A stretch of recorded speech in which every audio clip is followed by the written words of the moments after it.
여기서 언제나 나는 자는가 잘 붙잡았습니다. 어떤 분야, 어떤 모임이든 상관없이 그중자들은 옳지 않다는 것입니다. 그러므로 오는 길 가고 싶은 자수가 기다리는 길 짓지 말고 소수가 늦게 한다고 저도 강조했어. 저도 또 말했습니다.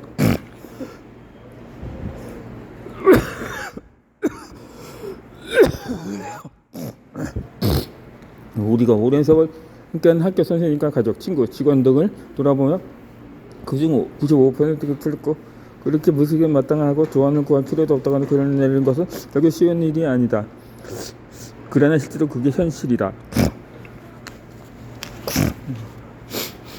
이 책은 부와 성공에 대해 알려주는 책입니다. 그런데 저는 부자가 되는 것뿐 아니라 착한 독서가가 되는 것에도 이 책가 통한다는 생각을 하게 되었습니다. 독서가들을 모인 곳에도 자질이 있긴 있습니다. 바로 제가 좋아하던 베스트셀러들 말이지요. 그런데 베스트셀러가 언제나 옳지 않다고 한다면 베스트셀러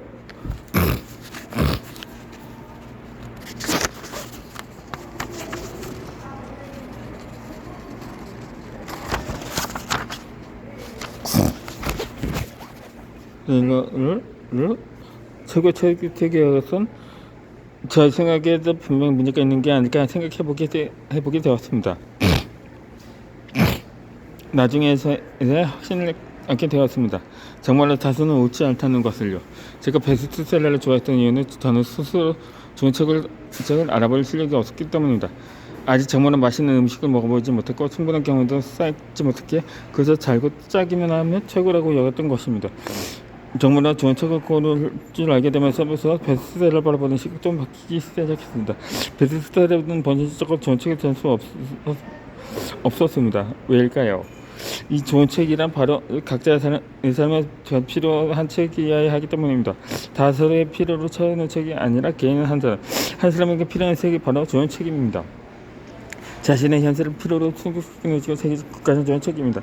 베스트셀러는 그저 많은 사람이 좋아했다는 평가를 나타내주는 지표일 뿐입니다. 그 책이 현재 나의 삶에 도움이 될 책인지, 과거에 나에게 도움이 된 책이었는지, 아니면 미래에 나에게 도움이 될 책인지는 알 수가 없습니다. 내 삶에 하등 도움이 되지 않을 책일 가능성도 있습니다. 그렇게 베스트셀러에 이제 책을 성장한다는 것은 자신의 삶은 저는 고려하지 않고 타인의 삶을 기대는 것 같습니다. 요즘 트렌드를 읽으려는 목적이 있는 경우에는 베스트셀러 읽기가 도움이 되겠지만 그게 아니라면 베스트셀러에 관심이기보다는 자신의 필요에 집중해 책을 골라야 합니다.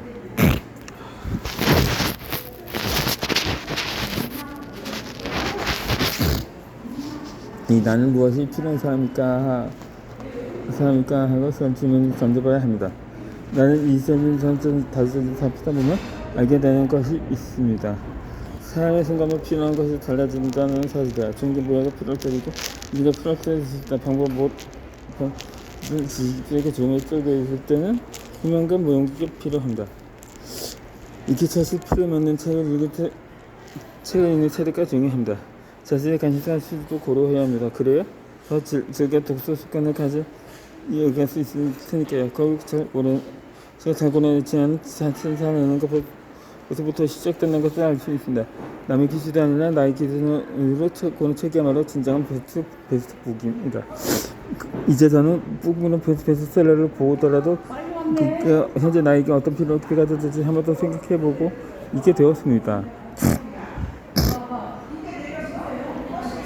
그런데 저만의 예외 조항이 있습니다. 베스트셀러는 무조건 필터를 가지고 판단하기 전 베스트셀러만큼은 다릅니다. 특히 몇 분을 넘어 1000년 이상을 사랑받아온 논어. 네?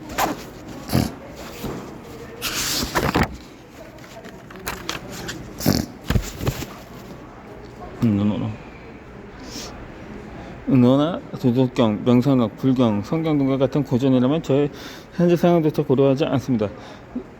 도것 없이 사랑부터 두고 봅니다. 시간이라는 강력한 가로방울 같아 살아남기 때문입니다.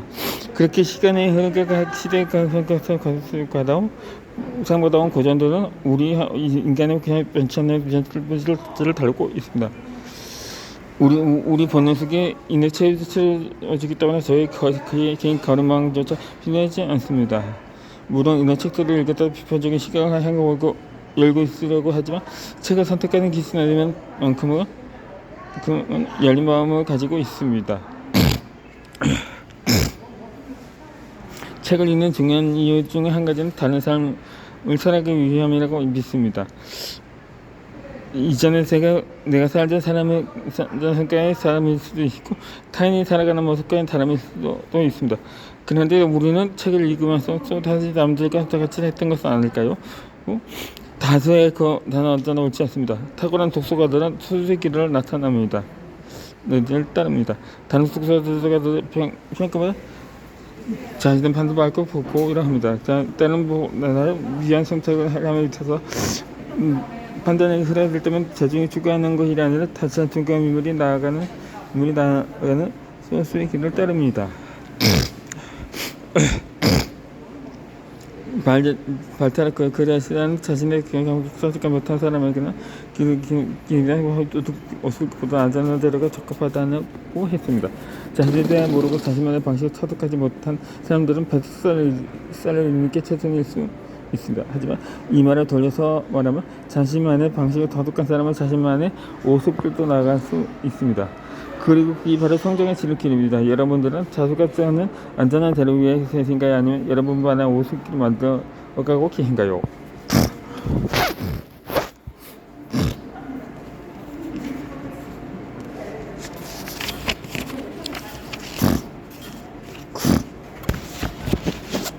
이 실천을 하며 있는 습관입니다.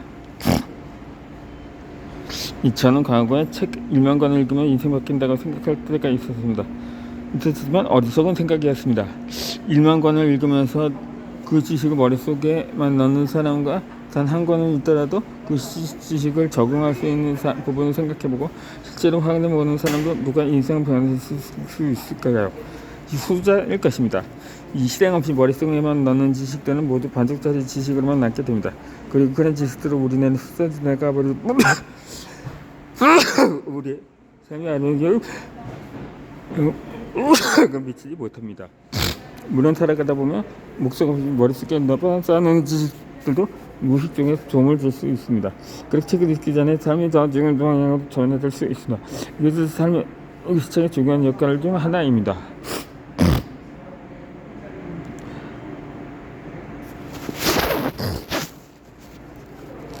하지만 지식의 활용을 이렇게 우연에게 맡겨버린다면 너무나도 안타까운 일입니다. 타고난 독서가들은 지식을 실천한 운에 맡기지 않습니다. 지식을 익힐 때부터 삶에 적용하는 부분을 함께 염두에 두고 있습니다. 이 아는 형님 한 분이 제게 습관에도 관련된 책 한 권을 추천해달라고 하는 적이 있습니다. 습관을 고치고 싶은데 고민이 많다고 하면서요. 그래서 내가 읽고 주었던 책 한 권을 소개해드렸습니다. 일주일이 지나서 그 책을 읽어봤다고 연락을 하셨습니다. 그런데 이렇게 말씀하는 것입니다. 책이 별로 새로울 게 없었다고요. 이미 다 아는 내용만 가득했다는 것입니다. 읽는데 지루하기도 했고 실망도 했다고 말했습니다. 저는 책 속에 있는 내용을 시도해봤는데도 그 습관이 고쳐지지 않으셨냐고 여쭤봤습니다. 그러다 그 형님이 한마디 제 말문을 막아버렸습니다. 다 아는 내용에서 당연히 시도는 안 해봤다고 말입니다.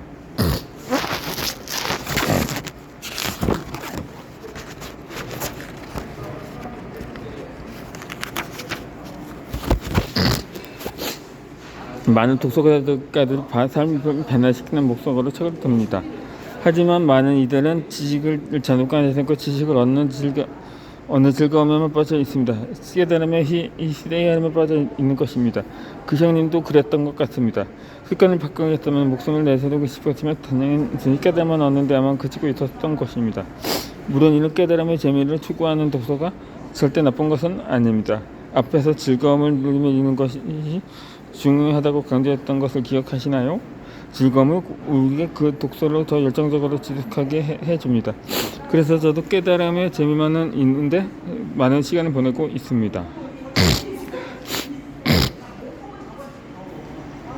하지만 삶을 변화시키고 깊은 목적이 있다면 깨달음을 얻는 즐거움에서 한 걸음 더 나아가야 합니다.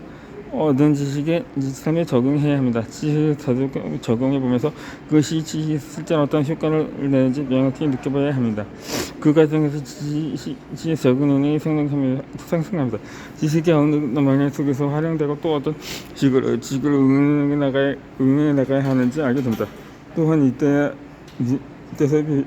비로소 길을 잊을 뿐만 아니라 독서가 삶을 바꾸는 기본 조건까지 맛볼 수 있습니다. 머릿속 문장만 존재하는 게 아니라 내 삶을 정하는 과정까지 함께 해야 진짜 지식이 됩니다. 경기장에 써먹을 수 있는 기술이 아닌 것처럼 실생에서 사용할 수 없는 지식을 지식이라도 말할 수는 없습니다.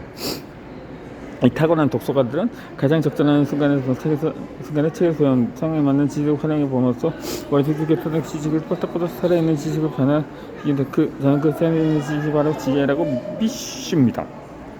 그리고 이들은 지식에 대해서 쉽게 떠들지도 않습니다. 직접 실행 과정을 이어가는 건 머리만 아는 것보다 몇십 배 어렵다는 것을 잘 알고 있기 때문입니다.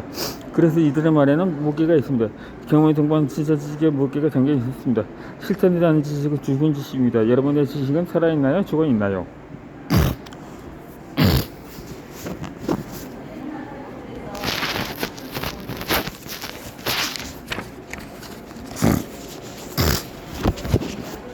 지식을 나누며 읽는 습관입니다. 정책을 읽을 때는 100권 정도를 읽으면 쌍이 무언가 엄청나게 바치밖에 할 것이라고 생각했습니다. 그리고 책 1000권 정도를 읽으면 제가 꾸는 성공한 삶이 이어질 것이라고 생각했습니다. 100권을 읽고 알게 되었습니다. 제가 상상했던 변화는 그런 식으로 찾아오는 게 아니라는 것을요. 1000권을 읽고서 깨닫게 되었습니다. 삶의 성공을 읽는 책을 건수하는 저는 상관이 없다는 것을요. 고바야시의 마사야의 15공부법을 읽으면서 이를 명확하게 깨닫게 되었습니다.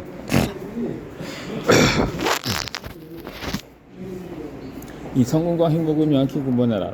행복은 상대한 혼자도 될 수 있다. 최근에 마시는 술 한 잔은 사람은 소소하게 한거 느낀다. 하지만 비즈니스 성공은 온전히 고객이 발생한다. 자기의 판단으로 성공은 불가능하다.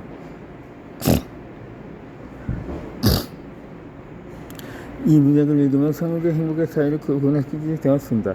행복은 성공을 혼자서도 가능하지만 성공은 혼자서 이룰 수 없습니다.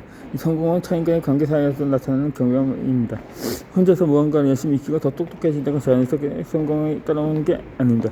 성공은 무인도처럼 혼자 있을 때 이루어지는 게 아니라 사람들에게 연결되는 과정에서 어떤 특정한 상황에 생겨나는 부산물입니다. 성공의 비결은 타인에게 가치를 제공함으로써 기여하는 것, 즉 공헌에 있습니다.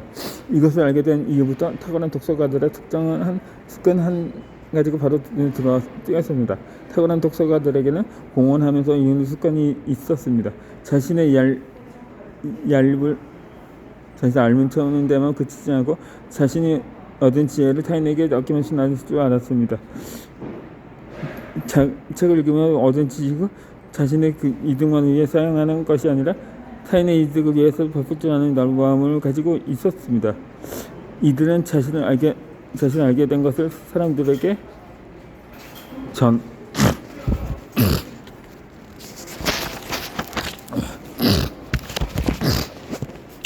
할 때 기쁨을 느꼈고 그 과정 사이에 미하지만 사회적 한 것도 습득이 되었습니다.